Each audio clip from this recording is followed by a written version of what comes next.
میں جڑا ابتدا جملہ بولیا سی حدیث پاک دا شعبان و شہری و رمضان و شہر اللہ، فرمایا حضور فرما دینے اے شعبان دا مہینہ میں مصطفیٰ دا مہینہ ہے جی حضور نے مہینہ پسند ہے پھر سانو ہی پسند ہونا چاہیے نا، انہاں سانو اگر پسند ہون دی پھر علامت کیا ہے؟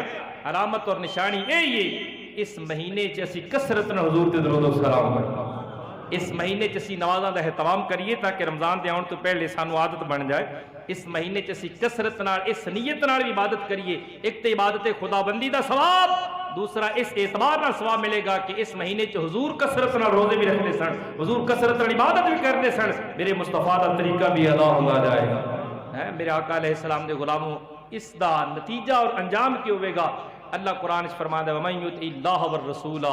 جو اللہ اور اس کے رسول کی اطاعت کرے فَأُولَٰئِكَ مَعَ الَّذِينَ أَنْعَمَ اللَّهُ عَلَيْهِم مِّنَ النَّبِيِّينَ وَالصِّدِّيقِينَ وَالشُّهَدَاءِ وَالصَّالِحِينَ،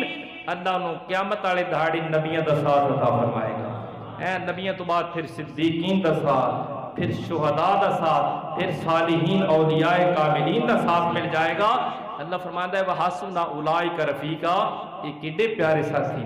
انہاں تو پیارا ساتھی کائنات وچ کوئی انبیاء، صدیق، شہداء، صالحین۔ اللہ سانو بھی عمل دی توفیق دے تاکہ سانو انہاں برگزیدہ ہستیاں دا ساتھ نصیب ہو جائے، آمین بجائے۔